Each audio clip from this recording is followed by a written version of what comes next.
Hello students, दक्षिणाई classroom में आपका स्वागत है। और आज हम लोग थर्मोडायनेमिक्स के एक अगले चरण में पहुंच चुके हैं। इस पहले जो पड़ाव था हमारा, उसमें हमने फर्स्ट लॉ ऑफ थर्मोडायनेमिक्स को ख़त्म किया है। ठीक है, तो अभी जो चीज़ें आपने ख़त्म की है उसको रिवाइज करते रहिए। जो चीज़ें आपने पढ़ी है उसके हर फॉर्मूले को खुद से ड्राइव करने का प्रयास कीजिए। प्रॉब्लम अगर आप कर रहे हो, क्वेश्चंस अगर आप कर रहे हो, तो यू हैव टू वर्क। क्या मतलब कि आपको फॉर्मूला सीधा अप्लाई नहीं करना है। From first law of thermodynamics that is delta U is equal to Q plus W से फॉर्मूला डिराइव करना है। ऐसा आप अगर घर में बैठे हो तो एज ए होमवर्क आप इसको करते रहिए, ताकि आपको एग्जाम में फॉर्मूला याद करने में, फॉर्मूला अप्लाई करने में कोई प्रॉब्लम ना हो। क्लियर? ओके। सो क्या है कि देयर आर सर्टेन थिंग्स जो फर्स्ट लॉ ऑफ थर्मोडायनेमिक्स आपको बता नहीं पाया। कुछ चीज़ें ऐसी थी जिसको फर्स्ट लॉ ऑफ थर्मोडायनेमिक्स नहीं बताया, इनका फ्लॉट आपको नहीं बता पाया। तो मैं अभी को बताऊंगा ऐसे क्या 2-3-4 चीज़ें थी जिसको फर्स्ट लॉ नहीं बता पाया। तो हमें एक नए लॉ की आवश्यकता पड़ी जो इन सारी चीज़ों को, जिसे फर्स्ट लॉ नहीं बता पाया है, उसे आपको ये दूसरा लॉ बता पाए। That is the second law of thermodynamics, जिसकी बातें करेंगे। तो पहला क्या है कि पहला जो आपका जो थर्मोडायनेमिक्स, आपने हीट की बातें की, करेक्ट? याद है, हीट की बातें की थी, वर्क की बातें करी थी। तो उसने ये बताया था, फर्स्ट लॉ ने ये बताया था कि हीट एक्सचेंज कितना होता है। क्वांटिटी ऑफ हीट उसने बताई थी, क्योंकि हीट एक्सचेंज हो रहा है वो कितना हो रहा है। तो उसने हीट फ्लो के बारे में कुछ नहीं बताया, यानी कि फ्लो ऑफ हीट ये क्या है, इसके बारे में फर्स्ट लॉ ऑफ थर्मोडायनेमिक्स कुछ नहीं बोलता। फर्स्ट लॉ ऑफ थर्मोडायनेमिक्स आपको बताता है कि कितनी अमाउंट ऑफ जो एनर्जी है वो ट्रांसफर हो रही है, या कितनी अमाउंट ऑफ हीट है वो ट्रांसफर हो रही है, ये बातें करता है। अमाउंट की बात तो आराम से कैलकुलेशन करके आप निकाल देते हो, पर जो ट्रांसफर हो रही है, हीट किधर हो रही है, कैसे हो रही है, ये बातें आपका फर्स्ट लॉ नहीं करता। ठीक है, उसी प्रकार से एक ये पॉइंट होगा, इसको आप लिखोगे, first limitations of first law of thermodynamics. Limitations of first law of thermodynamics लिखेंगे कि the first law of thermodynamics does not give any idea about direction of flow of energy, direction of flow of energy। ठीक है, एक दूसरी बात और क्या थी कि इस ये जो है फर्स्ट लॉ आपको केमिकल रिएक्शन जो कंप्लीट हो रहा है, तो क्या कोई केमिकल रिएक्शन कंप्लीट हो रहा है तो वो क्यों हो रहा है। ठीक है, वो कंप्लीशन, केमिकल रिएक्शन जो है, इसने बताया कि केमिकल रिएक्शन जो है वो कंप्लीट हो रहा है और कुछ रिएक्शन कंप्लीट नहीं हो रहा है। तो कंप्लीट हो रहा है तो ये तो बहुत सारे केसेस होते हैं, कंप्लीट हो, दैट्स फाइन। पर जो रिएक्शन कंप्लीट नहीं हो रहे हैं, आपने केमिकल इक्विलिब्रियम पढ़ा है कि बहुत सारे रिएक्शन क्या होते हैं, कंप्लीट नहीं होते हैं, इक्विलिब्रियम पे ही रह जाते हैं। तो इसको फर्स्ट लॉ ने इसको एक्सप्लेन नहीं किया, यानी कि जो केमिकल रिएक्शंस जो इक्विलिब्रियम पे पहुंच रहे हैं, जो कंप्लीट नहीं हो रहे हैं, उसके बारे में आपका जो फर्स्ट लॉ है उसका कोई भी एक्सप्लेनेशन नहीं है कि आखिर क्यों बहुत सारे रिएक्शन जो हैं वो कंप्लीट नहीं कर पा रहे हैं, नहीं हो पा रहे हैं। ठीक है, so second limitation is it does not explain why some chemical reaction do not undergo completion, क्योंकि सबके सब इक्विलिब्रियम पे आ जा रहे हैं, तो इसके बारे में उन्होंने बात नहीं करी। ठीक है, एक इसके बाद ये it does not give any idea about the spontaneity of the reaction. मैं बताऊंगा, स्पॉन्टेनियस वर्ड आ गया, स्पॉन्टेनियस। सो तीसरा पॉइंट आप लिख लो, it does not give any idea about the spontaneity of the reaction. Spontaneity मतलब कि why some reaction move in particular direction. जैसे अब हम बात करेंगे, दो वर्ड आप हेडिंग डाल लीजिए, spontaneous and non spontaneous, spontaneous process and non spontaneous. तीसरा पॉइंट लिख लिया, अगले हेडिंग डालिए, spontaneous and non spontaneous process. अब देखिए स्पॉन्टेनियस की बात करते हैं, स्पॉन्टेनियस की बात करते हैं। So what is spontaneous? Spontaneous process, तो जैसे आपके पास क्या है, सिंपल सी बात है, आपने नदी देखा होगा, झरने देखे होंगे, गलती से नहीं देखे तो मैं बनाता हूँ आपके लिए झरना, है ना, waterfall. So what will happen if you put water and put it here. आप पानी को उठा के यहां पे रख दो, पानी बोलेगा भैया आपका काम हो गया, you can go, I can come here, और पानी अपने आप नीचे आ जाएगा। क्लियर? आप जानते हो कारण क्या है, mg है, सो ऑन। तो ये जो प्रोसेस है प्रोसेस अपने आप हो रहा है, आपने क्या किया, इसको जो उसके पार्टिकुलर स्थान पे रख दिया, आपने उसको कंडीशन प्रोवाइड किया, आपने उसको कंडीशन प्रोवाइड किया। इनिशिएट होने के लिए कुछ कंडीशन होते हैं, इस प्रोसेस के लिए जो इनिशिएट होने के लिए जो कंडीशन था, उस वाटर को आपने यहाँ पे रखा, तो क्या वो वाटर अपने आप नीचे की तरफ आ गया, तो this is the spontaneous process. Clear? Okay. अब मान लीजिए कोई आइस क्यूब है, आइस क्यूब है, अब आप उसको हीट देना, आइस क्यूब है, ठीक है, आइस क्यूब है, तो ये अपने आप नहीं पिघलेगा, इसको पिघलने के लिए आपको हीट देना पड़ेगा, या ये आप यहाँ हीट से दीजिए या ये बाहर से हीट लेगा। तो क्या है, जो प्रोसेस खुद ब खुद नहीं होता है that is non spontaneous process, and जो प्रोसेस खुद हो जाता है इसको आपको कोई मतलब नहीं, आप उसको कंडीशन दे दीजिए कि हाँ भैया ये रहा कंडीशन, वो प्रोसेस बोलेगा thank you very much, now you can proceed, आप जा सकते हैं, मैं अपना काम कर लूँगा, ठीक है। सो जो ऐसे प्रोसेस, ऐसे जितने प्रोसेस जो खुद ब खुद हो जाते हैं, that all the process are called spontaneous process. और जो प्रोसेस खुद ब खुद नहीं हो जाते हैं, खुद ब खुद नहीं हो पाते हैं, वैसे सारे प्रोसेस को आप क्या बोलते हो, नॉन स्पॉन्टेनियस प्रोसेस। नेचर में जितने भी प्रोसेस आपको दिखेंगे all are spontaneous process, nature, ठीक है, नेचर में जितने प्रोसेस दिखते हैं ऑल आर स्पॉन्टेनियस प्रोसेस, ठीक है। जैसे आपको नेचर की बात जब मैंने की ही है, तो एक मान लीजिए एक ब्लॉक मैंने डाला यहाँ पे, ये ब्लॉक है आपका हॉट ब्लॉक, और दूसरा ब्लॉक डाला मैंने यहाँ पे कोल्ड। अब क्या होगा बताइए, अगर इस दोनों ब्लॉक को मैं टच करा दूं, दोनों ब्लॉक को मैं टच, यानी कि मैं क्या बोल रहा हूँ, necessary condition to initiate the process, तो उस प्रोसेस को इनिशिएट होने के लिए हम कुछ कंडीशन होना चाहिए, वो कंडीशन प्रोवाइड कर रहे हैं। तो इस प्रोसेस को मैं नज़दीक ला रहा हूँ, टच करवाता हूँ, जैसे ही टच होगी क्या होगा, हॉट से एनर्जी ट्रांसफर होके कोल्ड में जाने लगेगी। क्लियर? हॉट से एनर्जी ट्रांसफर होके कोल्ड में जाने, क्या हमने कुछ किया? नहीं, हमने बस कंडीशन प्रोवाइड किया। क्या हम एनर्जी ट्रांसफर में कोई हेल्प कर रहे हैं? नहीं कर, एनर्जी ट्रांसफर खुद ब खुद हो रहा है। तो ये प्रोसेस कौन सा हो जाएगा? Spontaneous process. तो ऐसे सारे प्रोसेस जो खुद ब खुद हो जाए, आपका काम ये है कि उसके नेसेसरी कंडीशन को, जिससे वो इनिशिएट हो सके वो प्रोसेस, आप वो प्रोवाइड कर दीजिए। प्रोसेस होने में उसमें आपको कुछ नहीं करना है, प्रोसेस होगा वो खुद ब खुद, कंडीशन आपको प्रोवाइड करना है। क्लियर? ओके। सो आपने क्या किया, जैसे इन दोनों को साथ रखा, ये हॉट एनर्जी बढ़ती बढ़ती चली गई कोल्ड पे। क्लियर? कोल्ड पे पहुंच गई। तो जो एनर्जी ट्रांसफर हो रहा है, ये हीट एनर्जी आपका क्या है, धीरे धीरे हॉट कोल्ड होता चला जाएगा, इसका टेम्परेचर इंक्रीज होता चला जाएगा। तो क्या एनर्जी ट्रांसफर हो रही है, तो क्या हो रहा है, this is the spontaneous process. मान लीजिए इस पानी को, यहाँ पानी आ गया, अब इस पानी को बोलेगा पानी भैया आप एक काम करो, आप वापस से ऊपर चले जाओ, नहीं जा सकता, नहीं जा सकता।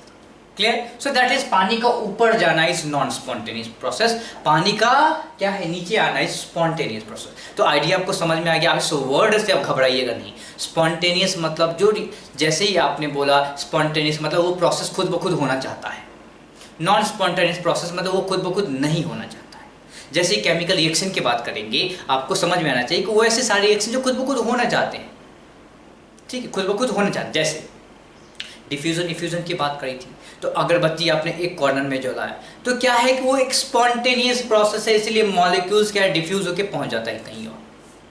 What is non spontaneous process? Diffused molecule वापस से किसी एक जगह पे कॉन्फाइंड हो जाए, that is a non spontaneous process. Clear? बातें समझ में आ रही है? आपको गंध आ गया चमेली की, दैट इज द क्या स्पॉन्टेनियस प्रोसेस है, वहां से जो फ्रेग्रेंट मॉलिक्यूल्स है वो आपके नाक तक डिफ्यूज हो रहे हैं। तो प्रोसेस, डिफ्यूज प्रोसेस में क्या है, वो खुद ब खुद हो जा रहा है। अगर आप जबरदस्ती कराओगे तो सारे स्पॉन्टेनियस प्रोसेस, सारे नॉन स्पॉन्टेनियस प्रोसेस को स्पॉन्टेनियस प्रोसेस में बदला जा सकता है। मैंने बोला जबरदस्ती कराओगे, means if you have some external factor, अगर आपके पास कोई एक्सटर्नल फैक्टर है तो आप नॉन स्पॉन्टेनियस प्रोसेस को स्पॉन्टेनियस में चेंज कर सकते हो। ये सारी बातें करेंगे। जैसे मान लीजिए कि यहाँ है, इस पानी को ऊपर जाना है, that is non spontaneous process. बस जैसे हम लोगों ने तरक्की काफ़ी कर ली है, तो हमारे पास क्या है, मोटर है, सो हम क्या करेंगे, इस पानी को पकड़ेंगे, मोटर में डालेंगे, नॉट मोटर में डालेंगे, यूजिंग मोटर आप क्या करेंगे, इस रिजर्वायर से पानी को वापस ऊपर भेज सकते हो। दैट इज यानी कि ऊपर भेजना, दैट इज स्पॉन्टेनियस। तो आप क्या कर रहे हो, किसी नॉन स्पॉन्टेनियस प्रोसेस को अपने एक्सटर्नल एजेंट की हेल्प से आप उसको स्पॉन्टेनियस प्रोसेस बना सकते हो। चलिए लिखते हैं, सबसे पहले तो लिखेंगे spontaneous process, the process which occurred at its own, the process which occurs at its own after proper initiation under given set of conditions, after proper initiation under given set of conditions is called a spontaneous process। ठीक है, और start में जैसे मैंने बताया, start में क्या बोला था, all natural process are spontaneous in nature, all natural process are spontaneous in nature. दूसरा लिखेंगे non spontaneous process, these are the process which cannot occur by its own, these are the process which cannot occur by its own after proper initiation under given set of condition, under given set of condition।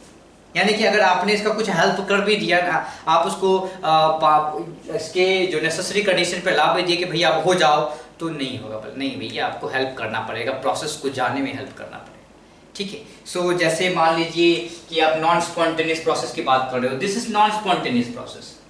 आप यहाँ पे heat दोगे, जब तक heat दोगे heat यहाँ जाएगा, melt होना शुरू होगा, हीट हटा लोगे तो नहीं होगा। यहाँ पे ऐसा थोड़ी था, आपने एक बार दे दिया, इनिशिएट कर दिया, अब वो अपने हिसाब से देख लेगा। आप इसको इनिशिएट कर दो, मेल्ट होगा, फिर वापस से चले जाओ घूमने के लिए, मोमबत्ती बुझा के मेल्ट होना बंद हो जाएगा।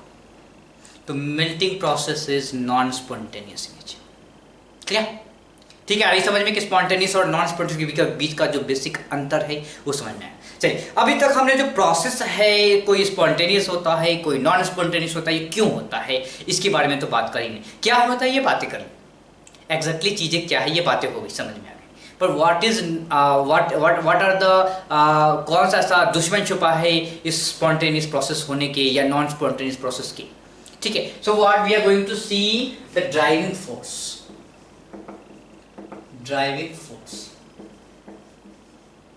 क्या जो स्पॉन्टेनियस प्रोसेस के पीछे छुपा हुआ कौन सा है ड्राइविंग फोर्स है, इसकी बातें करेंगे। So there are two different driving force for a spontaneous nature of any process. क्या है, कोई भी इसकी कुछ एक बात है तो आपको पता होगी, मिनिमम एनर्जी वाली बात।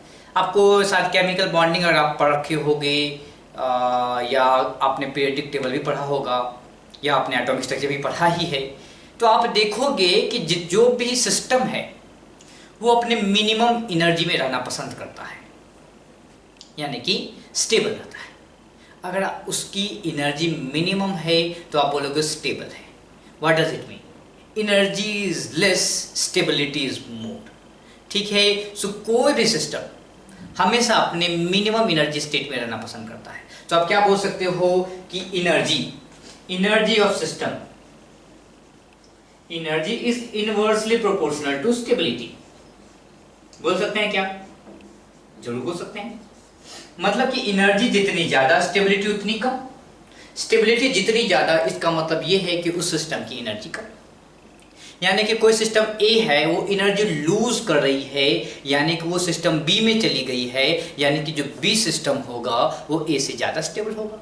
क्यों? क्योंकि बी की जो एनर्जी है वो ए से कम है। क्यों? क्योंकि ए ने कुछ अमाउंट ऑफ एनर्जी लूज करके बी बना है। आ रही है बातें समझ में? तो अगर ए स्टेट से बी स्टेट पे जाते वक्त किसी ने एनर्जी लूज करी है तो किसका जो स्टेबिलिटी ज़्यादा होगा, ए का या बी का? बी का। क्यों? क्योंकि बी की एनर्जी जो है वो ए से कम है। क्लियर हो गई बातें? आ रही समझ में कि स्टेबिलिटी और एनर्जी का जो आपका रिलेशन क्या है कि अगर एनर्जी ज़्यादा स्टेबिलिटी कम, एनर्जी कम स्टेबिलिटी ज़्यादा। This is the one factor. क्या है? पहला फैक्टर आपका है कि एनर्जी जो है वो डिसाइड करता है स्टेबिलिटी। अगर एनर्जी ज़्यादा है तो स्टेबिलिटी कम, स्टेबिलिटी ज़्यादा है तो एनर्जी कम। और जितने सिस्टम हैं वो क्या होना चाहेंगे? हर बंदा स्टेबल होना चाहता है। आप भी स्टेबल होना चाहते हो, हैं? चाहते हो ना? मतलब अच्छे से पढ़ाई लिखाई करके, एक जॉब लेके, शादी ब्याह करके स्टेबल हो जाए, यही चाहते हो ना?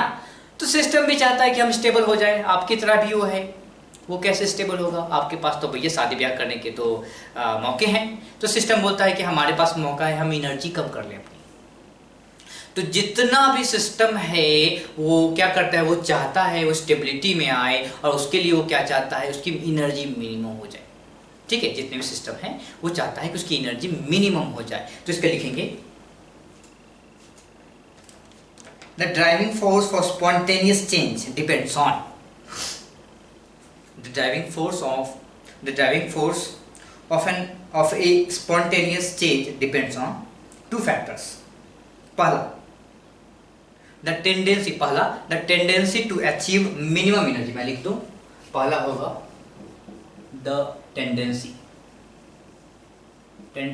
to achieve minimum energy, minimum, correct, minimum energy. Clear? Okay, दूसरा फैक्टर, हाँ ये थोड़ा सा आपके लिए नया होगा।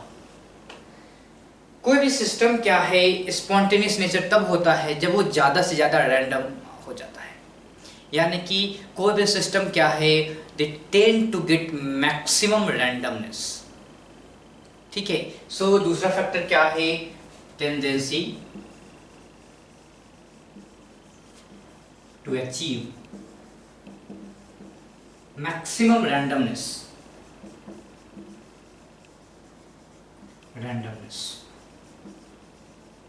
और उसको आप क्या बोल सकते हैं, डिसऑर्डरनेस भी बोल सकते हो। यानी कि जो सिस्टम जितना ज्यादा डिसऑर्डर है वो उतना ज्यादा वो जो प्रोसेस है उस सिस्टम की तरफ जाना पसंद करेगा। यानी कि स्पॉन्टेनियस होना, यानी कि स्पॉन्टेनियस नेचर क्या है, वो उस तरफ जाएगा जिधर आपका सिस्टम ज़्यादा से ज़्यादा डिसऑर्डर हो रहा है या रैंडम हो रहा है। तो अगर आप फेज की बात करो, you know solid, liquid and gas, तो अगर सॉलिड लिक्विड गैस का जो बेसिक डिफरेंस क्या होता, सॉलिड में मॉलिक्यूल्स अरेंज्ड होते हैं, गैसेस में कम अरेंज्ड होते हैं, और आपको लिक्विड में कम अरेंज्ड होते हैं और गैसेस में कोई अरेंजमेंट ही नहीं होता, मॉलिक्यूल्स दूर दूर रहते हैं और रैंडम मोशन में भागते हैं। तो अगर मैं पूछूं कि कौन सा ऐसा स्टेट है जहां पे रैंडमनेस सबसे कम है, यू विल से सॉलिड। कहाँ ज़्यादा है, you will say gas.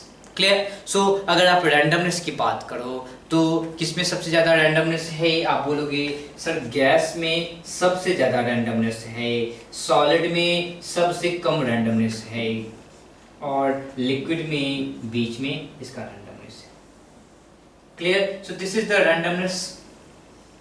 Click? तो क्या है कि कौन सा आप बोल सकते हो कि किसमें वही डिसऑर्डरनेस के आधार पर अगर आप उसको बनाना हो तो आप कैसे बताओगे, गैस का जो है डिसऑर्डरनेस सबसे ज्यादा है, फिर मैं रिपीट कर रहा, लिक्विड का फिर बीच में है, सॉलिड का आपका सबसे कम है। ठीक है, तो ये क्या है, ये आपका ड्राइविंग फोर्स है किसके लिए, फॉर स्पॉन्टेनियस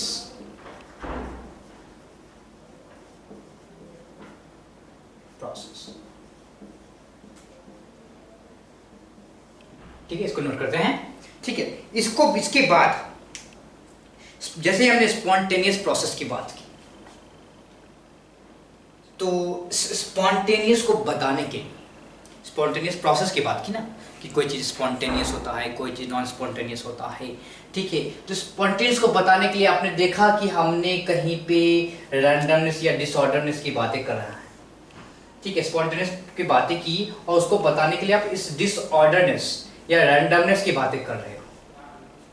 ठीक है, और इसी रैंडमनेस के लिए एक नया टर्म हम लोग डिफाइन करने जा रहे हैं जिसको आप एंट्रोपी बोलते हो।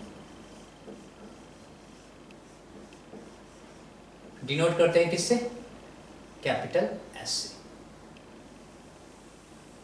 ठीक है, सो क्या है ये, please it's not straight line, let me put it there, straight line.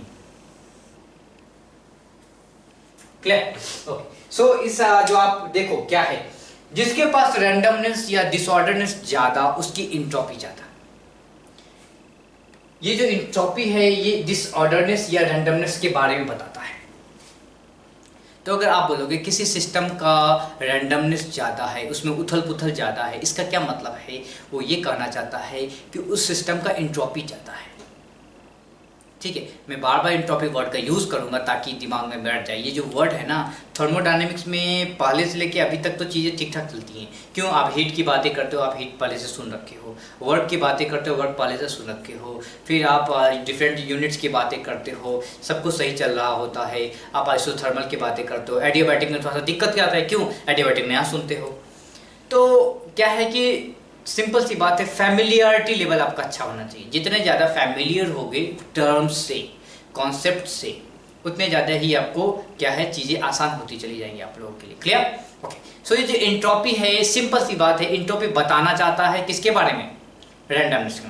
What is the relation randomness mode या डिसऑर्डरनेस मोड, एंट्रोपी मोड? तो अब ये भी मैंने क्या बताया आपको, जैसे आप बात करते हैं H2O लिक्विड से क्या बोलेंगे? H2O क्या हो गया बताइए? H2O salt. ठीक है, और वेपर की बात कर लेते हैं, वेपर।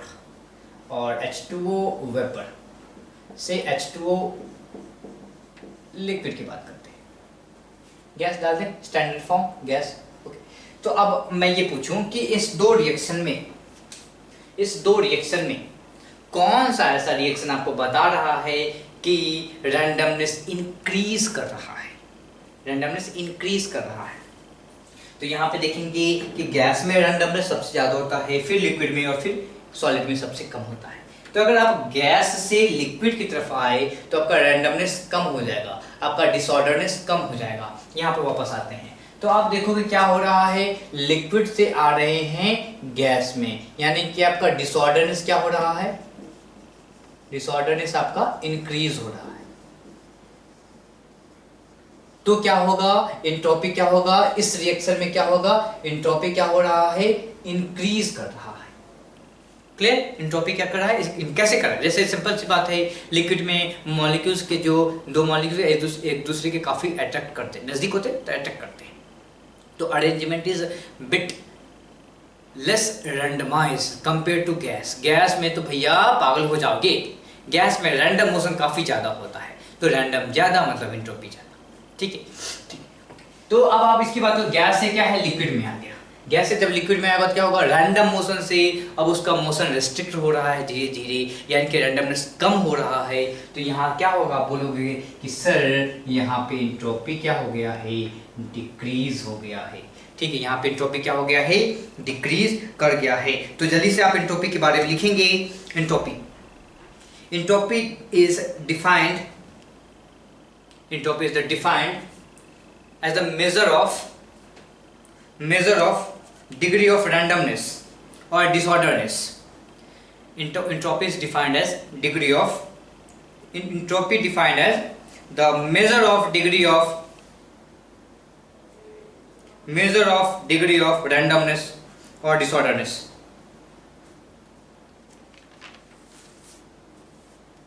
ठीक है, ओके। सो ये बातें हो गई। अब क्या है, जैसे मैंने अभी बताई कि एंट्रोपी ज्यादा होगा। एंट्रोपी क्या होगा? एंट्रोपी अगर ज्यादा होगा कब? जब आपका रैंडमनेस ज्यादा होगा। ठीक है, जैसे मान लीजिए कि आपका क्या बोल सकते हो, यहाँ पे लिक्विड से गैस में गया है तो क्या हो गया है? एंट्रोपी इंक्रीज कर गया है। ठीक है, क्यों? क्योंकि आपका रैंडमनेस इंक्रीज कर गया है। तो एक स्टेटमेंट आप लिख लो कि entropy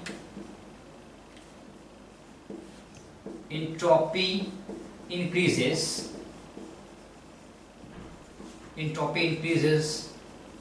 as the randomness or disorderness of system increases.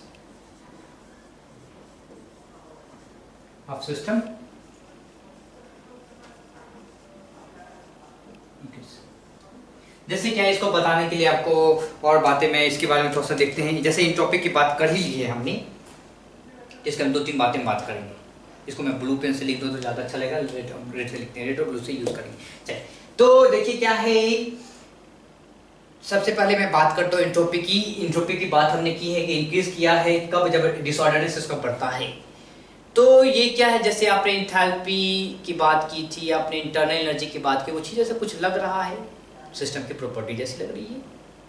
Okay okay, ये क्या होता है आपका एंट्रोपी भी एक एक्सटेंसिव, इसके बारे में बात करें, एंट्रोपी भी एक एक्सटेंसिव प्रॉपर्टी होता है, एक्सटेंसिव प्रॉपर्टी होता है।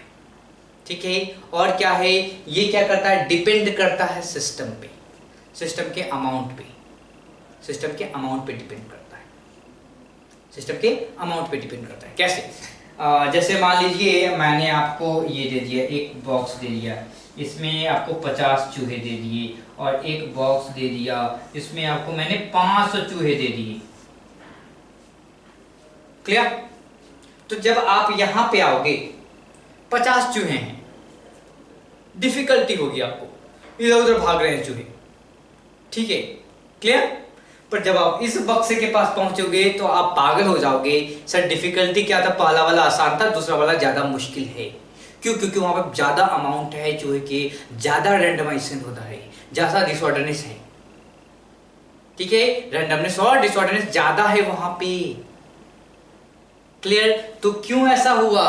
क्योंकि अमाउंट बढ़ गया, और जब अमाउंट बढ़ जाता है तो क्या बोलते हो कि सिस्टम किस जो प्रॉपर्टी किस प्रकार की है, एक्सटेंसिव प्रॉपर्टी है। सो व्हाट यू कैन से कि आपका जो एंट्रोपी होता है, entropy is an extensive property. सारे लोगों को समझ में आया कि एंट्रोपी एक एक्सटेंसिव प्रॉपर्टी क्यों है? आ गया? तो चलिए इसे नोट करते हैं, आगे की तरफ बढ़ते हैं, आगे देखते हैं और क्या अच्छी अच्छी चीजें पढ़ने को मिलने वाली है। तो अभी तक आपको स्पॉन्टेनियस और नॉन स्पॉन्टेनियस प्रोसेस के बारे में पता चला। फिर हमको ये पता चला कि जो स्पॉन्टेनियस प्रोसेस का एक दूसरा ड्राइविंग फोर्स होता है, वो ये होता है कि आप प्रोसेस को, नॉट प्रोसेस, आप सिस्टम को क्या कीजिए, ज्यादा से ज्यादा रैंडम कर दीजिए, और जितना ज्यादा आप रैंडम कर दीजिएगा आपका क्या होगा, आपका जो सिस्टम है, आपका जो प्रोसेस है, उस सिस्टम की तरफ जाना चाहेगा, क्योंकि आपने उस पार्टिकुलर सिस्टम को रैंडम कर दिया है। तो प्रोसेस क्या होगा, स्पॉन्टेनियस होगा और उस सिस्टम की तरफ जाएगा। Clear? Okay, well done. Okay, so जब अभी फिर मैंने बात क्या की, एंट्रोपी नाम का एक बंदा है, वो एक एक्सटेंसिव प्रॉपर्टी होता है। क्यों होता है? क्योंकि वो जो है डिपेंड करता है किस पे, सिस्टम के स्टेट पे, सिस्टम के किस पे, अमाउंट पे, सिस्टम के साइज पे, इन दोनों पे डिपेंड करता है, इसीलिए एक extensive property. Clear? Okay, then also entropy is a state function. Please understand, entropy is a state function. अगर ये एक स्टेट फंक्शन है तो क्या होगा, its absolute value, its absolute value can not be determined. Clear? rather its change can be determined.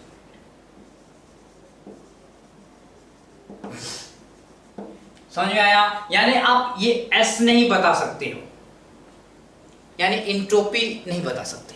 जैसे आपको internal energy के बारे में बात की, आप इंटरनल एनर्जी किसी पार्टिकुलर पॉइंट पे नहीं बता सकते, आप इंटरनल एनर्जी चेंज बताते हो। Same with your entropy, you can not say that S A, यानी कि एंट्रोपी एट पॉइंट ए नहीं बता सकते। What you can tell is I can find out as final minus as initial, यानी कि ये एंट्रोपी चेंज है, and you can say this is delta S. So what we are able to find or what we can find कि entropy चेंज क्या होता है।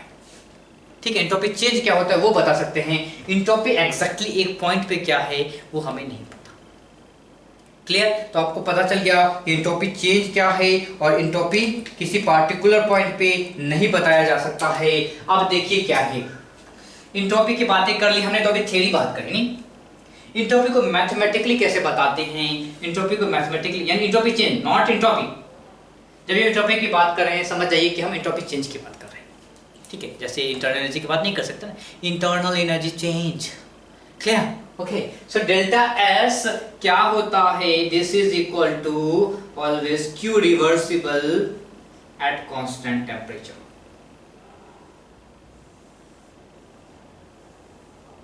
Clear? So this is very important कि इस बेसिक छोटे से फॉर्मूले को आपको ध्यान में रखना है। एंट्रोपी चेंज क्या होता है? Q reversible by temperature constant. ठीक है, आप मान लीजिए ये तो क्या होगा अगर आपको छोटे से एंट्रोपी चेंज की बात करनी है, डीएस की बात करनी है, डीएस की बात करनी है तो क्या हो जाएगा बताइए? DQ amount change, dQ amount इतनी सी छोटी सी छोटा सा अगर एंट्रोपी चेंज पता करना है तो क्या होगा? छोटा सी एनर्जी जो ट्रांसफर किया गया होगा। सो मान लीजिए ये कोई सिस्टम है, इस सिस्टम में रिवर्सिबल तरीके से, प्लीज अंडरस्टैंड, इस सिस्टम में रिवर्सिबल तरीके से जो भी हीट ट्रांसफर की गई होगी, so Q reversible at constant temperature, then you will say that entropy change is equal to ds, that is dq by t। ठीक है, सो ये तो हो गया। अगर आपको पूरा ये डेल्टा एस निकालना होता है तो सिंपली इंटीग्रेट कर, तो normal procedure we have been doing. This is equal to delta S and this is क्या हो जाएगा बताइए? क्या होगा बताइए? ये हो जाएगा आपका q, q reversible by t, जो हमने अभी भी लिखा है। ठीक है, क्यू रिवर्सिबल बाय टी। ठीक है, इसको जल्दी से नोट कीजिए, फिर आगे के मजेदार तथ्यों के बारे में जानेंगे। ठीक है, एक और चीज मैं साथ ही साथ आपको बता दूं, जो चीजें पूछी जाती हैं यहां से क्या पूछी जाती है, ये नहीं पूछेगा, ये नहीं पूछेगा, ये क्या है, ये फॉर्मूला जनरल नहीं पूछेगा। पूछेगा क्या? एंट्रोपी का भैया फॉर्मूला नहीं पूछेगा, इट्स यूनिट। क्या होता है? एंट्रोपी चेंज का यूनिट बताइए। ऊपर में एनर्जी है, नीचे में टेम्परेचर है, so what you will say that joule per kelvin, this is entropy change का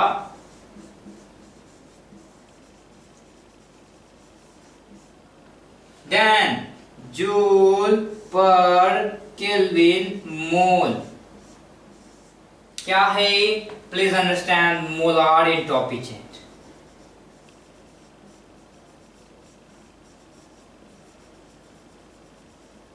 clear? So this is where question generally पूछा जाता है कि बताइए, this is very simple. Thermodynamics में से ही आपसे बच्चे वाले क्वेश्चन पूछ लेंगे और वहां पे पहुंच जाओगे कि ये जो दो चीजें, इसको थोड़ा सा आपको ध्यान में रख लेंगे तो बड़ी कृपा होगी आप लोगों पे कि मुझ पे आप बहुत बड़ी कृपा कर दोगे अगर आप इसको याद रखोगे तो। ठीक है, तो प्लीज अंडरस्टैंड, इसका यूनिट, एंट्रोपी का यूनिट क्या होता है? अगर सिंपली एंट्रोपी बोल रहे हैं so simple joule per kelvin, और अगर मोलार एंट्रोपी चेंज बता रहे हैं तो क्या हो जाएगा? Joule per kelvin.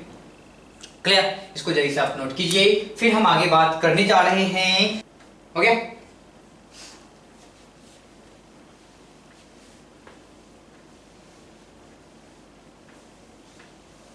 फिर से मैं बताऊंगा। अभी देखिए क्या है कि अभी कुछ फॉर्मूले निकल के आने वाले हैं, कुछ फॉर्मूले आएंगे, तो अब जो है ये नहीं कि आप फॉर्मूला रटने बैठ जाना सबके सब, प्लीज फॉर्मूला रटने मत बैठ जाना। फॉर्मूला रटने बैठ जाओगे तो बड़ी ही दिक्कत हो जाएगी।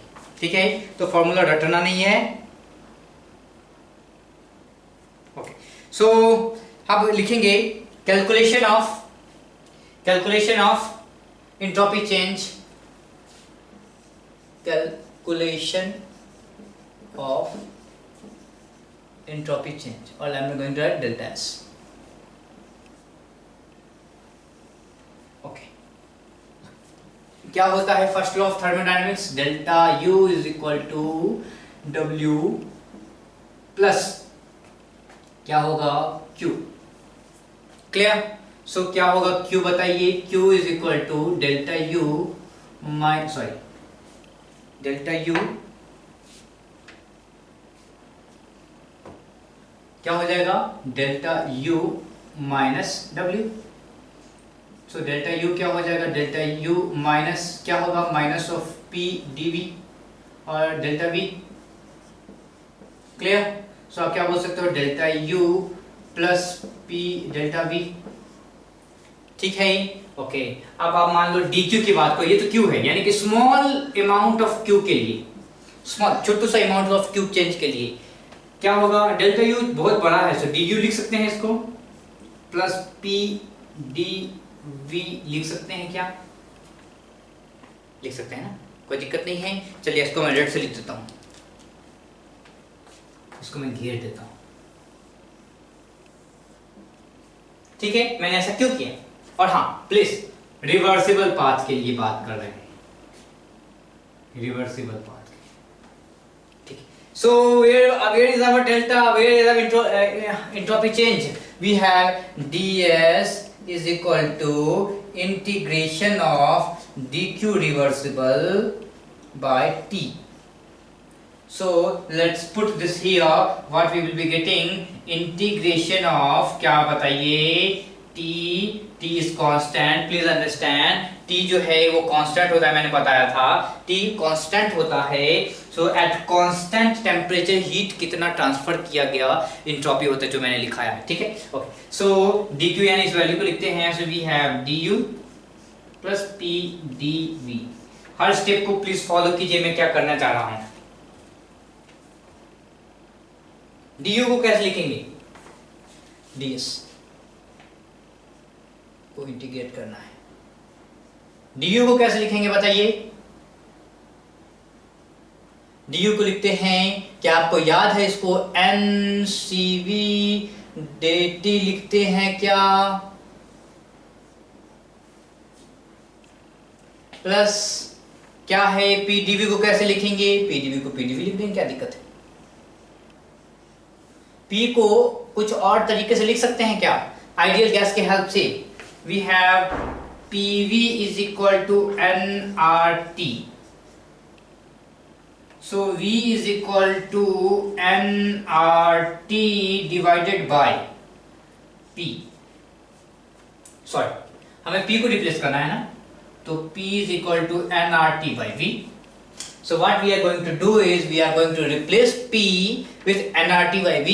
So nRT by v, नीचे में t था ही तो t into dv। समझ में आ रहा है, दिस इज योर p। तो t से t कैंसिल, t से t कैंसिल, क्लियर। और सब का सब आपका इंटीग्रेशन के अंदर है, तो इसको भूलना नहीं है। ओके, सॉरी जिस dv को मैं बाहर, dv यहाँ लिख दूँ, d क्या होगा, dv ना, p dv, correct. So this is delta s बन गया, ये इंटीग्रेट होके, और n क्या है, कांस्टेंट है तो बाहर निकालता हूँ, cv क्या है, कांस्टेंट है तो बाहर निकालता हूँ। इंटीग्रेशन ऑफ क्या हो जाएगा, इंटीग्रेशन ऑफ क्या होगा, dt by t from t1 to t2। Similarly integration, n constant है बाहर निकाल दिए, r कांस्टेंट है बाहर निकाल दिए, integration of dv by v from v1 to v2। ठीक है, तो क्या होगा बताइए, ncv dt का dt 1 by t का इंटीग्रेशन क्या होगा, ln of t। So put ln of t क्या हो जाएगा, मैं एक एक स्टेप स्लोली कर रहा हूं ताकि आपको समझ में आए क्या ही कर रहा हूं मैं, nr ln of v, और ये होता है इंटीग्रेशन v1 to v2।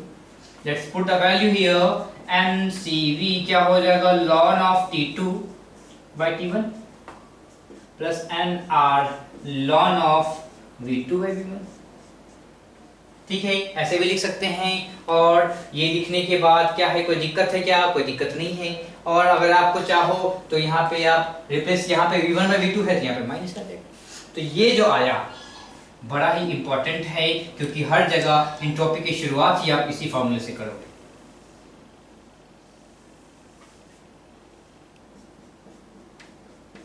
बड़ा इंपॉर्टेंट फॉर्मूला, ठीक है। तो यहाँ तक जो चीजें लिखी है सिंपल सा है, इसको आप समझिए, लिखिए, पढ़िए, जानिए, फिर हम आगे की बातें करेंगे।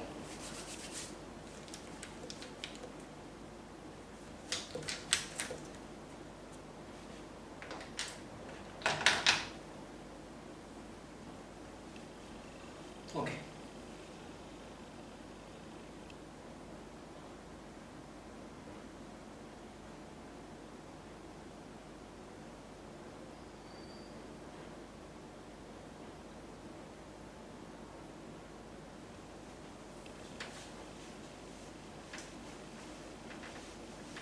ठीक, अब देखिए क्या है, जैसे आपने क्या लिखा, वो फॉर्मूला लिखा ना, क्या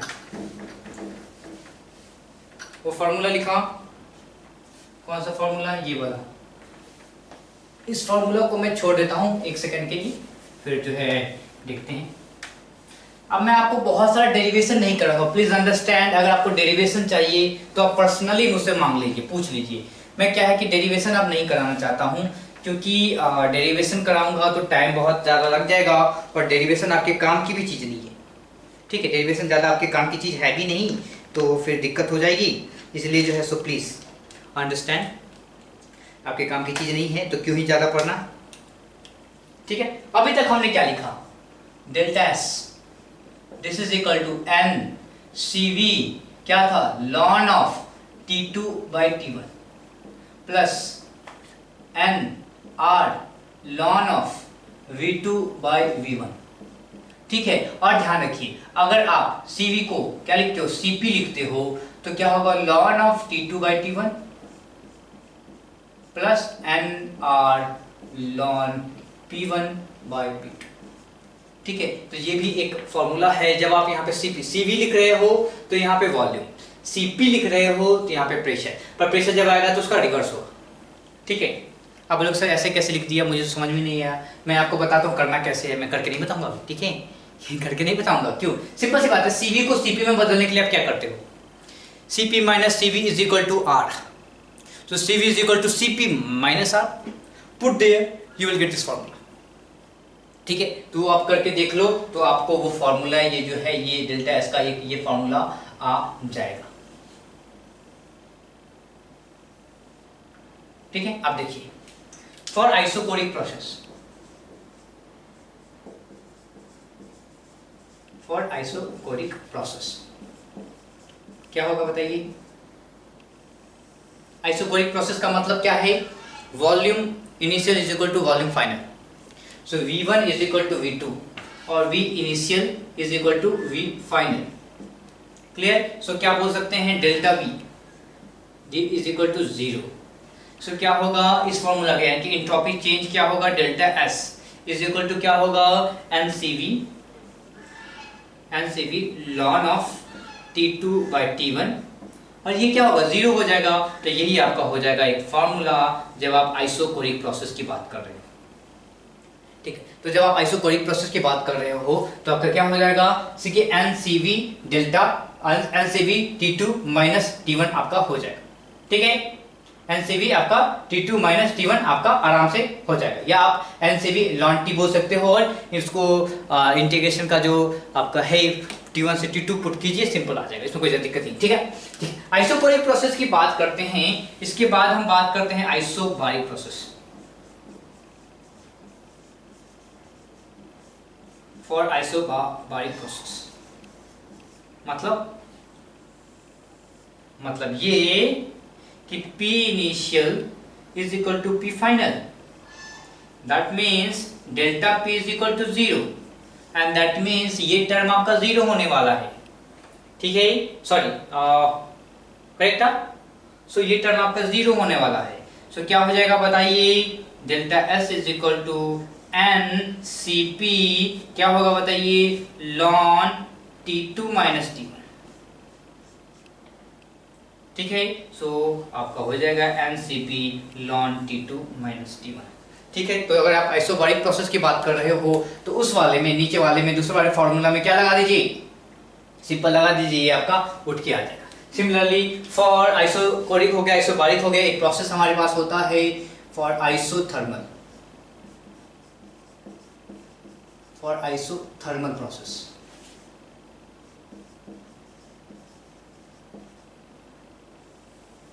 मतलब आइसोथर्मल प्रोसेस का मतलब है कि T initial is equal to T final and that is equal to delta T is equal to 0। So क्या हो जाएगा बताइए, ये और ये दोनों में से कोई एक हो सकता है। So delta S is equal to क्या होगा, NR ln of V2 by V1, और क्या होगा, NR ln of P1 by P2। Clear, so देखिए ध्यान रखिए, बार बार मैं बोल रहा हूँ फॉर्मूला याद नहीं करना है। फॉर्मूला याद करोगे तो बड़ा ही लफड़ा होने वाला है, ठीक है। फॉर्मूला याद नहीं करेंगे, फॉर्मूला याद करोगे तो बहुत ही फॉर्मूला है, आप भूल जाओगे। आपको बेसिक है, बेसिक याद करना है। और ये कहाँ से आया था? ये आया था जब आपने इंटीग्रेट किया था किसको? Entropy delta delta Q is equal to Q reversible by T. उसको आपने इंटीग्रेट किया था कहाँ से कहाँ? जब Q1 से Q2 की तरफ, ठीक है। और आपने फिर क्या है, क्यू का एक्सप्रेशन लिखा था। कहां से लिखा था? First law of thermodynamics. घुमा फिरा के आपको फर्स्ट लॉ याद ही रहना है, ठीक है। So delta U is equal to Q plus W, ठीक है। Delta U is equal to Q plus W, उसको याद रखोगे तो चीजें आसान हो जाएगी, ठीक है। चलिए इसके बाद एक छोटा सा इट्टू सा छोटा सा आपको क्या है प्रॉब्लम में करवाता हूं। By how much problem, by how much does the entropy of 3 moles of a gas should change, 3 moles of a gas should change in going from pressure of 2 bar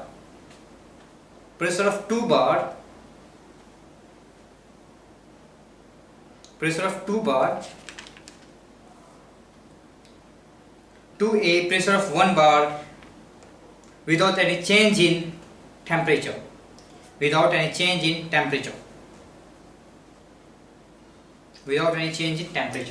So problem कर रहे हैं, pressure P आपका क्या है, 1 क्या है, P1 है आपका 2 to 1, सो 2 बार, तो P2 क्या है आपका 1 बार, ठीक है। टेम्परेचर क्या है, कांस्टेंट है, यानी कि T final is equal to T initial. Then क्या है, नंबर ऑफ मोल्स गिवन है, n की वैल्यू गिवन है, n की वैल्यू क्या है 2 मोल्स और 3 मोल्स, n की वैल्यू है 3 मोल, ठीक है। ओके सॉल्व करते हैं। सो क्या हो जाएगा बताइए, हम डेल्टा एस लिखेंगे, तो डेल्टा एस लिखेंगे क्या होगा, NCV ln of T2 by T1 plus n क्या होगा बताइए, दिस इज TCP लिखेंगे तभी प्रेशर का आएगा, तो NR ln of P1 by P2 लिख दिया।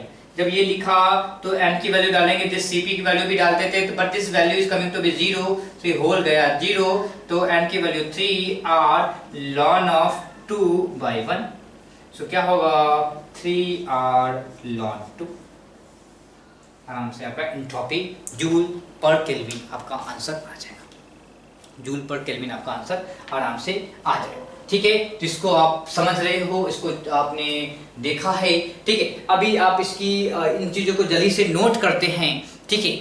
इसके बाद जो है अब हम लोग जो बहुत ही इंपॉर्टेंट चीज़ डिस्कस करने जा रहे हैं, that is different calculations in different processes, ठीक है। Entropy calculations in different processes. अब यहाँ से जो है आपको सर दुखाने वाली चीज़ें शुरू होने वाली हैं, पर चिंता मत कीजिए, फिर से मैं बोल रहा हूँ, बार बार बोल रहा हूँ कि जब आप रिपीट करोगे प्रोसेस को, रिपीट करोगे इन सारी चीज़ों को, तो आराम से समझ में आएगा, ठीक है। बी स्लो, बी थॉरो, ठीक है। स्लो हो जाइए, जितना स्लो हो सकते हैं स्लो हो जाइए और आराम से पढ़ते हैं। तो इसको जल्दी से नोट कीजिए, फिर हम आगे बढ़ते हैं अपने एक नए रोमांचक यात्रा में, ठीक है। जल्दी से इसको नोट कीजिए। चलिए तो इसकी बातें हमने की, 4 आइसोथर्मल प्रोसेसेस की बातें करी। चलिए अभी देखते हैं स्पॉन्टेनियस, एग्जैक्टली सबसे बेसिकली स्पॉन्टेनियस रिएक्शन के लिए, या आप किसी भी रिएक्शन के लिए आप क्या बोलते हो, एंट्रोपी की बात करते हो। तो एंट्रोपी का क्या मतलब, जो बेसिक मतलब, जो छोटा सा मतलब था, delta S is equal to क्या था, Q reversible by constant temperature, ठीक है, ये था। तो डिफरेंट प्रोसेसेस हमारे पास हैं, उसके लिए हम देखते हैं कि आपका एंट्रोपी चेंज कैसे लिखा जाएगा। ओके, तो सबसे पहले बात करते हैं किसकी, मेल्टिंग प्रोसेस। आपने सुना है मेल्टिंग प्रोसेस में क्या होता है, सॉलिड लिक्विड में बदलता है। सो क्या बात करेंगे, मेल्टिंग की बात करते हैं, या फ्यूजन की बात करो, ठीक है, फ्यूजन प्रोसेस। सो उसमें क्या होता है, सॉलिड किस में बदलता है, सॉलिड बदलता है आपके लिक्विड में, सॉलिड लिक्विड में बदलता है। तो यहाँ पे एंट्रोपी चेंज कैसे बताएंगे, तो यहाँ पे क्यू रिवर्सिबल क्या होगा, सिंस कांस्टेंट टेम्परेचर की बात कर रहे हैं, और आपको ये पता है कि जो मेल्टिंग प्रोसेस है, जो फ्यूजन प्रोसेस है, उसमें वो क्या होता है, वो कांस्टेंट टेम्परेचर पे होता है। आइस वाटर बनती है 0 डिग्री सेंटीग्रेड पे।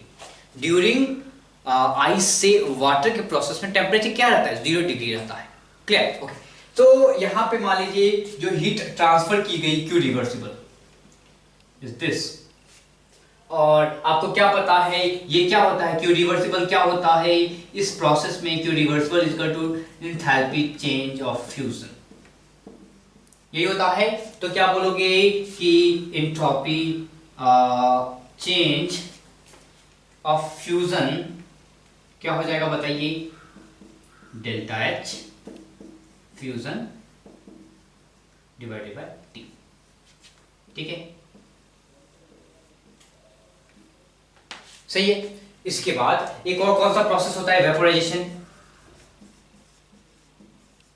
वेपोराइजेशन ये जो प्रोसेस है इसमें क्या होता है, इस वेपोराइजेशन प्रोसेस में आपका लिक्विड है, लिक्विड किस में बदलता है, लिक्विड बदलता है किस में, गैस में, गैस में। तो जो भी हम अभी देख रहे हैं, जो भी प्रोसेस की बात करें, फेज चेंज प्रोसेस की बात करें, फेज चेंज प्रोसेस की बात कर रहे हैं, और फेज चेंज प्रोसेस में एंट्रोपी को कैसे लिखेंगे, एंट्रोपी चेंज को कैसे लिखेंगे उसके तरीके में बताना, ठीक। तो वेपोराइजेशन प्रोसेस होता है, ये भी कांस्टेंट टेम्परेचर पे होता है, यानी कि boiling, correct, boiling, boiling of water. क्या होता है, लिक्विड से आपका वेपर फॉर्म में बनता है, ठीक है, और उसमें क्या है आपका टेम्परेचर कांस्टेंट होता है, ठीक है। उसमें आप क्या बोलते हो, ये जो क्यू रिवर्सिबल होगा वो क्यू रिवर्सिबल किसके बराबर होगा, एंथैल्पी चेंज ऑफ वेपोराइजेशन लिख सकते हैं, यानी कि डेल्टा एस, डेल्टा एस क्या होगा, वेपोराइजेशन क्या होगा बताइए, this is Q reversible divided by, यहां पे आप क्या बोल सकते हो, क्या बोल सकते हो बोलिए, मेल्टिंग बोल सकते हैं, TM, what is TM, melting temperature. Similarly यहां पे आप क्या बोलोगे, delta H fusion, sorry delta H vaporisation divided by T boiling, constant temperature. आपको पता है वेपोराइजेशन कौन से प्रोसेस होता है, वो एक boiling temperature, that is the fixed temperature पे आपका क्या वेपोराइज होता है। जैसे वाटर 100 डिग्री सेंटीग्रेड पे क्या होगा, लिक्विड फॉर्म से आपके किस फॉर्म में बदलेगा, लिक्विड फॉर्म से, मैं यहां पे लिख दे रहा हूं constant, constant temperature, this is very important, ठीक है। सर दिख नहीं रहा, चलो इसको हटाओ, ओके। तो क्या है, ये क्या होगा, entropy change for the vaporisation process is enthalpy of vaporisation divided by इसका बॉइलिंग टेम्परेचर और बॉइलिंग पॉइंट, ठीक है। इसके बाद वेपोराइजेशन प्रोसेस हो गया, इसके बाद किसकी बात करते हैं हम, सब्लिमेशन, सब्लिमेशन, सब्लिमेशन क्या होता है, सब्लिमेशन में आपका कौन सा है, जो सॉलिड है, सॉलिड किस में बदलता है, डायरेक्टली बदल जाता है किस में, ये डायरेक्टली बदल जाता है आपके लिक्विड फॉर्म में, ठीक है। एंड क्यू रिवर्सिबल क्या होगा बताइए, क्यू रिवर्सिबल यहाँ पे आपका क्यू रिवर्सिबल हो जाएगा किसकी, एंथैल्पी चेंज ऑफ सब्लिमेशन। तो क्या हो जाएगा, डेल्टा एस ऑफ सब्लिमेशन क्या होगा बताइए, delta H that is enthalpy change of sublimation divided by constant temperature, ठीक है। तो इस तरीके से आप फेज ट्रांसफॉर्मेशन में क्या एंथैल्पी सॉरी क्या एंट्रोपी चेंज हो रही है इसके बारे में आप बात कर सकते हो। और आई थिंक एक और है क्या, ट्रांजिशन, ट्रांजिशन की भी बात करते हैं, कब, जब एलोट्रॉप 1 से एलोट्रॉप 2 में चला जाता है। आप बोलोगे जैसे क्या है, ग्रेफाइट से डायमंड गया, ठीक है, आपके सल्फर से, रोम्बिक सल्फर से मोनोक्लिनिक में गया, व्हाइट फास्फोरस से रेड फास्फोरस में, दिस ऑल आर एलोट्रॉप्स, ठीक है, एलोट्रॉप्स होते हैं। तो एक एलोट्रॉप से दूसरे एलोट्रॉप में गया और उसके एंथैल्पी को क्या बोलोगे, डेल्टा एच ट्रांजिशन बोलते हैं, क्या बोलते हैं, डेल्टा एच ट्रांजिशन बोलते हैं। एनीवे थर्मोकेमिस्ट्री में इसके बारे में और ज्यादा आप आराम से जानोगे। तो डेल्टा एच ट्रांजिशन बोलते हैं। तो क्या होगा, डेल्टा एस ट्रांजिशन यानी एंट्रोपी चेंज ऑफ ट्रांजिशन क्या हो जाएगा बताइए, यहाँ पे जो क्यू रिवर्सिबल है वो बराबर होगा डेल्टा एच ट्रांजिशन की। So you will write like this, delta H transition divided by constant, ठीक है, तो इन सारी चीजों के बराबर होता है। सिंपल सी बात है, इंथैल्पी की हर जगह बात कर रहे हो। किसकी बात कर रहे हो? आप इंथैल्पी की हर जगह बात कर रहे हो। ठीक है, तो इसका थोड़ा सा ध्यान रखेंगे कि यहाँ पे आपको याद नहीं करना है फॉर्मूला इंथैल्पी चेंज, आपको पता होना चाहिए। फ्यूजन की बात करें यानी कि इंथैल्पी चेंज ऑफ फ्यूजन आपको खोजना है और आपको लिखना है। ठीक है, ओके, तो चलिए इसकी बातें करते हैं। एक छोटा सा प्रॉब्लम बनाते हैं। What is the entropy change? What is the entropy change? What is the entropy change for the conversion of 1 gram of ice? For the conversion of 1 gram of ice to water at 273 Kelvin and 1 atm. 273 Kelvin and 1 atm given delta H of fusion. Delta H of fusion is 6.025 kilojoule per mole. 6.025 kilojoule per mole.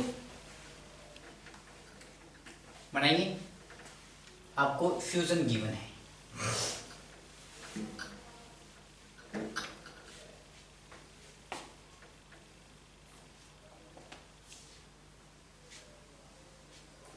सारे लोग प्रयास करेंगे। ध्यान रखिए, जब तक आप प्रयास ना करोगे तो बड़ा ही मुश्किल हो जाएगा आपको थर्मोडायनेमिक्स में और इस पूरे के पूरे फिजिकल में। ठीक है, तो इस चीज का थोड़ा सा ध्यान रखेंगे सारे लोग, इस चीज का ज्यादा से ज्यादा ध्यान रखेंगे। चलिए प्रॉब्लम सॉल्व करते हैं। ओके, हाँ, तो क्वेश्चन क्या है आपके पास गिवन है? क्या आपके पास गिवन है? 1 ग्राम ऑफ आइस। ठीक है, और क्या गिवन है? आपको गिवन है डेल्टा एच ऑफ फ्यूजन। आपको गिवन है delta H of fusion, that is 6.025 kilo joule per mole. क्या पूछा है? डेल्टा एस ऑफ फ्यूजन पूछा जा रहा है। सिंपल सी बात है, डेल्टा एस फ्यूजन क्या होता है? डेल्टा एच फ्यूजन होता है और divided by constant temperature. So this will be क्या होगा? 6.025 डिवाइडेड बाय 273 क्या होगा? रॉन्ग, ये नहीं होगा, ये आपका नहीं होगा। हाँ बोले सर जी, आपने तो यही बोला है, यहाँ पे फॉर्मूला कहाँ गया? ये फॉर्मूला है, आपने तो यही बोल दिया है।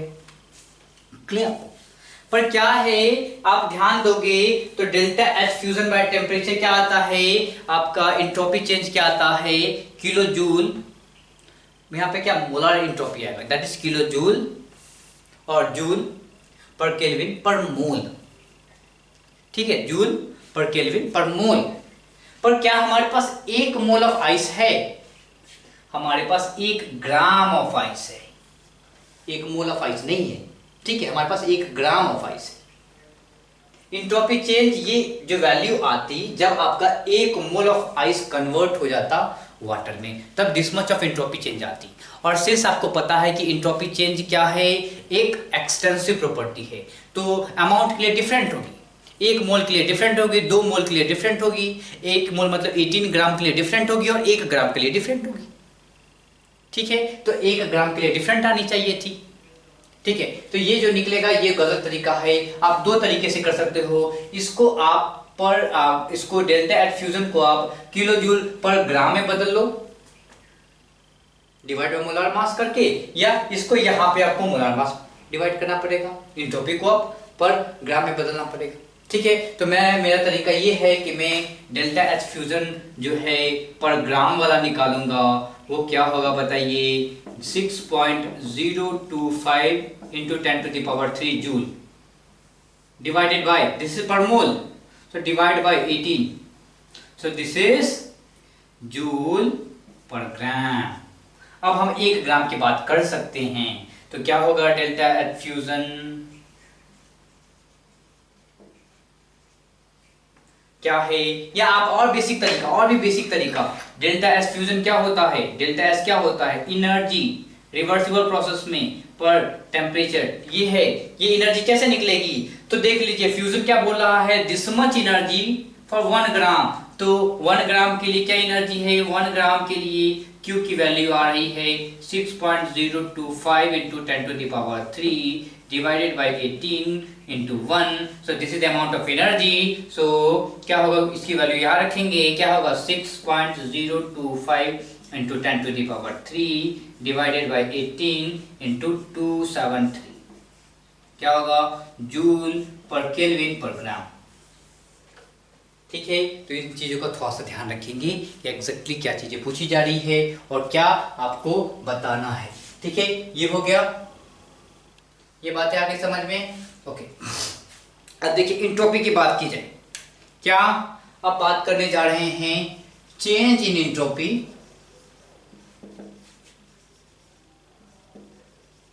एंड स्पॉन्टेनिटी,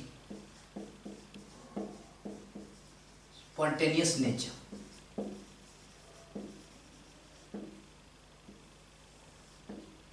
ठीक है, इन दोनों के बीच अब रिलेशन देखते हैं। जैसे क्या है, डेल्टा एस है ना, तो डेल्टा एस की वैल्यू क्या हो सकती है, डेल्टा एस एक समय में 0 से ज्यादा हो सकता है, डेल्टा एस हो सकता है एक समय में 0 से कम भी हो सकता है, और क्या पॉसिबिलिटी है, डेल्टा एस क्या हो सकता है 0 के बराबर हो सकता है। ये तो पॉसिबिलिटीज है।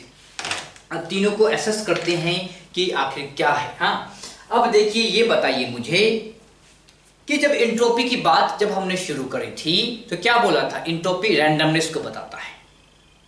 ठीक है, एंट्रोपी रैंडमनेस को बताता है। अगर एंट्रोपी इंक्रीज हुई, एंट्रोपी इंक्रीज हुई, what is entropy, what is delta S, S final minus S initial that is equal to delta S. So अगर एंट्रोपी इंक्रीज हुई इसका क्या मतलब है, या एंट्रोपी ग्रेटर देन 0 हुआ इसका क्या मतलब है कि S final is greater than S initial. और अगर फाइनल स्टेट का जो एंट्रोपी है इंक्रीज हुआ उसका क्या मतलब है कि रैंडमनेस और डिसऑर्डरनेस बढ़ा है। और जब रैंडमनेस और डिसऑर्डरनेस बढ़ा है तो रिएक्शन क्या होगा, स्पॉन्टेनियस होगा। ये तो बातें हमने करी थी कि स्पॉन्टेनियस नेचर दो चीज़ों पे क्या है, निर्भर करती है। पहला, मिनिमम एनर्जी हो जाना चाहिए, तो इस तरह वो स्पॉन्टेनियस क्या होगा, अगर आपने एनर्जी को कम कर दिया है तो क्या होगा, स्पॉन्टेनियस प्रोसेस होगा।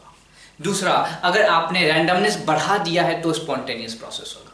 तो दो चीजें हैं, तो वही दूसरी वाली बात हम कर रहे हैं कि आपका जो एंट्रोपी है वो इंक्रीज हुआ है, मतलब रैंडमनेस इंक्रीज हुआ है, इसका मतलब है कि स्पॉन्टेनियस नेचर का है। क्लियर? तो क्या बोलेंगे कि अगर delta S is greater than 0, is mean कि entropy increased from initial to final. So क्या बताएंगे, this is greater than 0, so what you can say final is greater than S initial, so is entropy increased, so what you can say reaction is spontaneous in nature.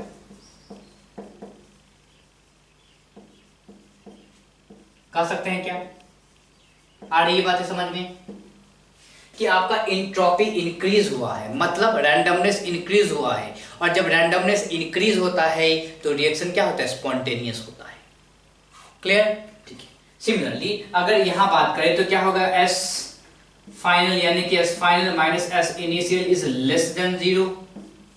What does it mean, S final is less than S initial, यानी कि जब reaction move किया तो उसका क्या है, entropy decrease हो गया। इसका मतलब क्या है कि रैंडमनेस कम हो गया। इसका मतलब क्या है कि जब रैंडमनेस कम होता है तो क्या होता है, रिएक्शन नॉन स्पॉन्टेनियस का नेचर होता है। So reaction is non spontaneous in nature. ठीक है, इसकी बात कर लेंगे तो क्या है, S F minus S I is equal to 0, मतलब कि S F is equal to S I. अब एंट्रोपी क्या है, ना इंक्रीज हो रही है ना डिक्रीज हो रही है, तो क्या है, रिएक्शन ना स्पॉन्टेनियस होगा ना नॉन स्पॉन्टेनियस होगा, ना आगू जाना चाहेगा ना पिछू जाना चाहेगा। समझ में आया? तो क्या बोलेंगे कि रिएक्शन कहाँ पे है, इक्विलिब्रियम स्टेट पे है। तो ये क्या है, इक्विलिब्रियम स्टेट, इक्विलिब्रियम स्टेट। ठीक है, इसको जल्दी से नोट कीजिए।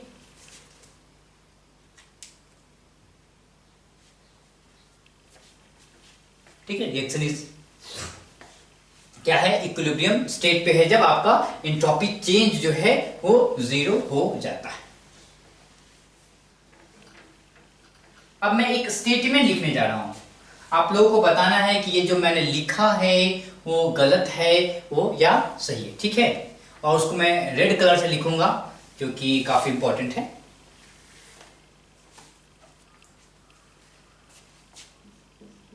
Maximum entropy can be attend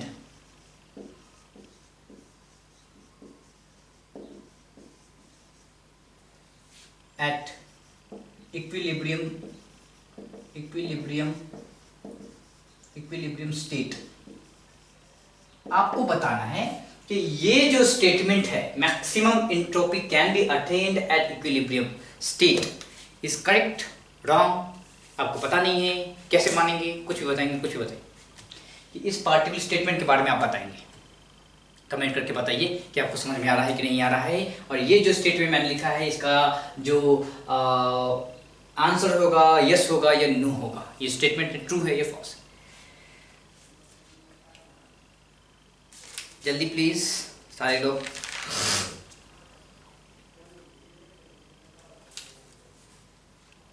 okay, सो बताइए क्या बताऊं मैं, maximum entropy can be attend at equilibrium state. बहुत सारे बोलेंगे सर जी आपने अभी बताया है कि delta S is equal to 0 equilibrium state पे, तो नो, इसको इस तरीके से समझते हैं। सो मान लीजिए कोई रिएक्शन है, ए से कहां जा रहा है, बी में जा रहा है, ठीक है, ए से कहां जा रहा है, बी में जा रहा है, इक्विलिब्रियम ये अटेंड करने जा रहा है। अब चलिए बात करते हैं किसकी, at T is equal to 0 पे ये ए मोल था, ये 0 था, ओके। सो अब मान लीजिए at T is equal to 0 पे बात करें तो क्या है, आप क्या बोलोगे कि रिएक्शन स्टार्ट होने वाला है। रिएक्शन स्टार्ट होने वाला का क्या मतलब है कि ये जो बंदा है, ये जो सिस्टम है, ये सिस्टम की क्या आपकी एंट्रोपी बढ़ने वाली है, ये बोलेंगे ना, ये बोलेंगे कि जैसे जैसे आप क्या होगा t इज इक्वल टू 0 है तो क्या बोलोगे कि ये स्पॉन्टेनियस रिएक्शन है, क्लियर, बोलेंगे कि नहीं बोलेंगे, ये स्पॉन्टेनियस रिएक्शन है। क्यों, अब आंख बंद करके मैंने केमिकल इक्विलिब्रियम में आपको पढ़ाया था, आयनिक में भी आपने पढ़ा है कि जब आपका ए मोल है और ए से बी बनाना है तो ऑब्वियसली ए डालोगे ए से बी बनना शुरू हो जाएगा, यानी कि स्पॉन्टेनियस नेचर दिख रहा है, रिएक्शन का स्पॉन्टेनियस नेचर दिख रहा है। इसका क्या मतलब, रिएक्शन इज स्पॉन्टेनियस का क्या मतलब है कि एंट्रोपी इस सिस्टम का एंट्रोपी क्या हो गया, इस सिस्टम का एंट्रोपी SAB, इसका entropy is greater than 0,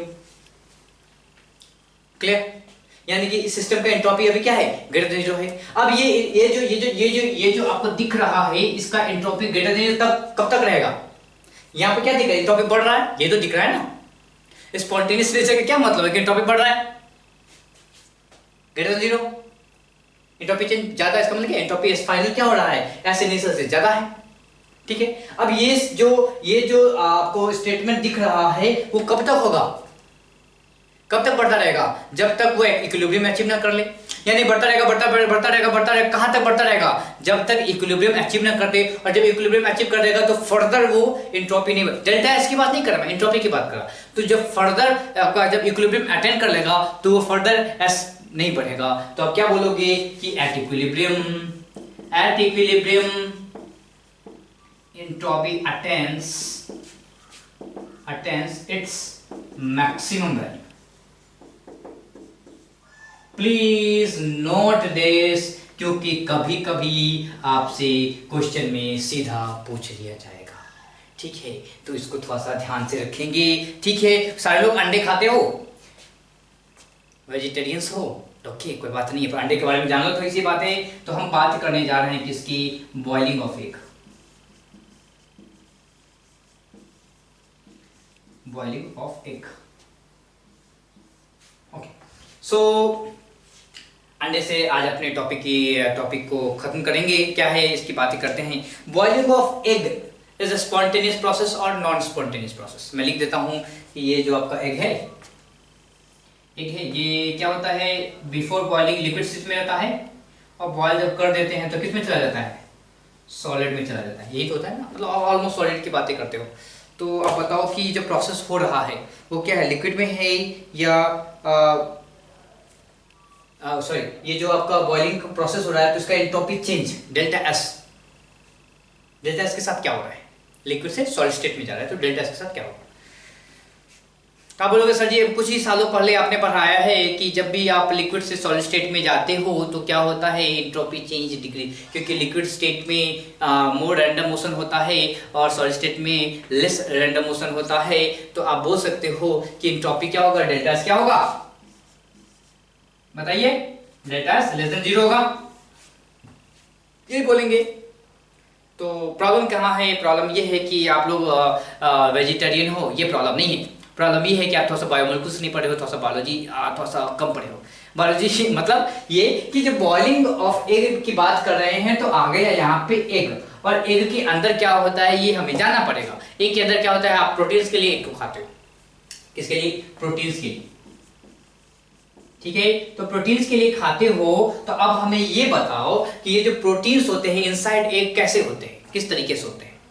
proteins के अंदर एग जो होते हैं वो हाइड्रोजन बॉन्डिंग के साथ जुड़े होते हैं। किस स्टेट में? जब वो लिक्विड स्टेट में होते हैं तो वो हाइड्रोजन बॉन्डिंग के साथ एक दूसरे से जुड़े होते हैं। क्लियर?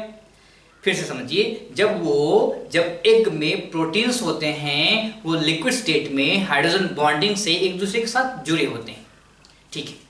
जब आप उसको हीट करते हो तो आपका जो हीट है वो क्या करता है, आपका जो हीट है वो हाइड्रोजन बॉन्डिंग को क्या करता है, ब्रेक कर देता है।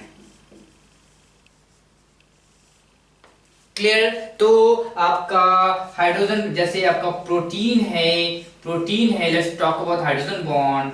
ये जो प्रोटीन है ये लिक्विड स्टेट में था, मैं यहाँ पे लिक्विड स्टेट लिख देता हूं।